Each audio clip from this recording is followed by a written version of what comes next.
I want to be more creative, but I don't know where to start. Does this sound familiar?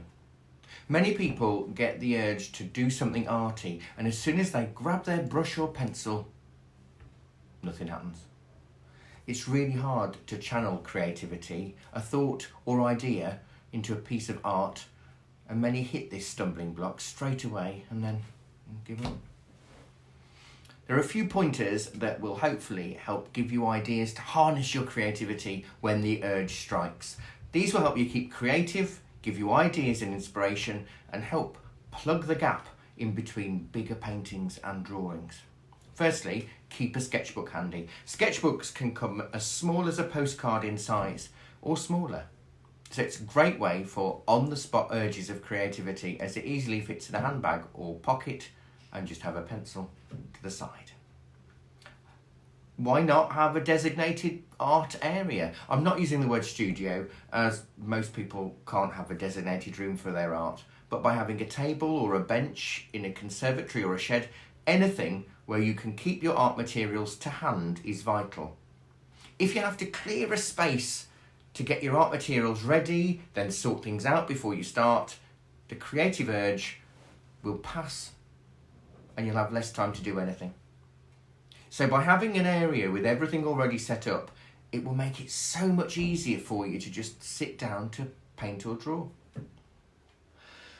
You could also give yourself a theme. Having a daily, weekly or monthly theme is a great way to start. It could be anything: chairs, shoes, glass, or anything you can think of. Draw the ones in your home, your place of work, from photographs, or from different angles, in different styles and in different media. Another way is to limit yourself. Limit the amount of time you take. Challenge yourself to do a drawing or painting in only 5 minutes. Limit the size of the work that you do. Try working 2 inches by 3 inches. This helps stop the daunting feeling of filling a whole page with one drawing or painting. You could limit the colours you use. Try using 1, 2, or no more than 3 colours to create your work. Another way is to vary the medium you use. We normally have all sorts of things put in drawers that we've been given for Christmas or birthday presents, so why not dust them off and use them? Pick an object and try it in as many different mediums as possible: pencil, charcoal, ink, acrylic, oil, so on. Vary the techniques you use. Try out different painting methods or drawing methods, such as cross-hatching, pointillism, loose strokes, impressionistic broad strokes with flat brushes, hyper-realistic or abstract. The list is endless. You can even find random generators online or apps that will help you give yourself a wider view of challenges that you can do. Try not to panic if you don't feel creative.